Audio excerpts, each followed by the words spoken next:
விஜய்க்கு ஒரு நியாயம். எடப்பாடி நினைச்சா எது வேணாலும் பண்ணிக்கலாம்னா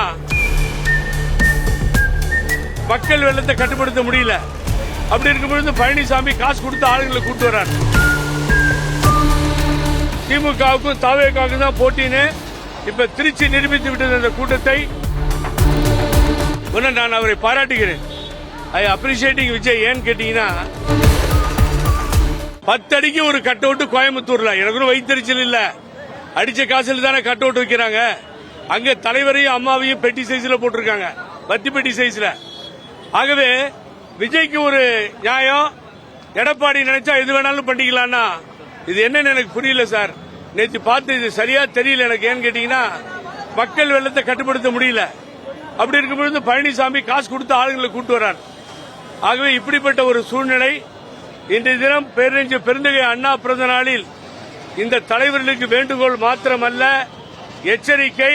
நான் முதல்ல சொன்னேன், திமுகவுக்கும் தவேகாவுக்கும் தான் போட்டின்னு இப்ப திருச்சி நிரூபித்து விட்டது. அந்த கூட்டத்தை போக போக அப்படித்தான் அரசியல் களம் மாறும். தொகுதி தொகுதியாக விஜய் போகும்போது முற்றிலுமாக மாறிவிடும். 4வது இடம் என்பது பழனிசாமிக்கு உறுதியாகிவிடும். ஆகவே இதை உணர வேண்டும்.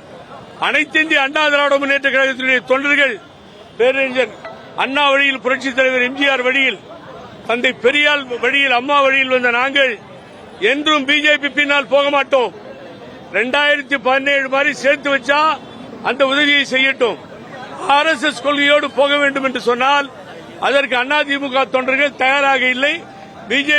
பிஜேபி வழியில் நாங்கள் செல்ல மாட்டோம்.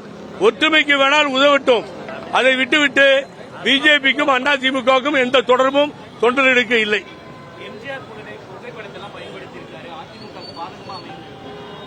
யாரு? நான் அவரை பாராட்டுகிறேன்.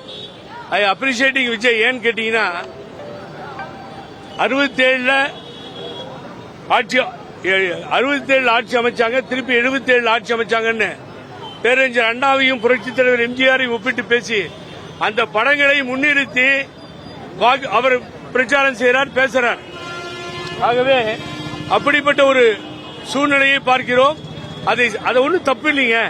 எங்களுடைய தலைவர்களை எந்த கட்சி கொண்டாடினாலும் வரவேற்கிறோம். அதை தான் பழனிசாமி செய்ய மாட்டேன்றார். கோயம்புத்தூர்ல எடப்பாடி மறந்துட்டாரு. அட்லீஸ்ட் விஜயாவது ஞாபகம் வச்சிருக்காரு, யாரு எம்ஜிஆர் மத்தவங்கன்னு. ஆகவே அதை பாராட்டத்தான் வேண்டும். விஜய் நான் பாராட்டுகிறேன், தப்பே இல்லை. முதல்வர் அம்மாவை புகழ்ந்து சட்டமன்றத்தில் பேசினார், அமைச்சர்கள் பேசினார்கள். தலைவர் படத்தையும் அண்ணா படத்தையும் விஜய் வைத்திருப்பது சரியான ஒன்றுதான்.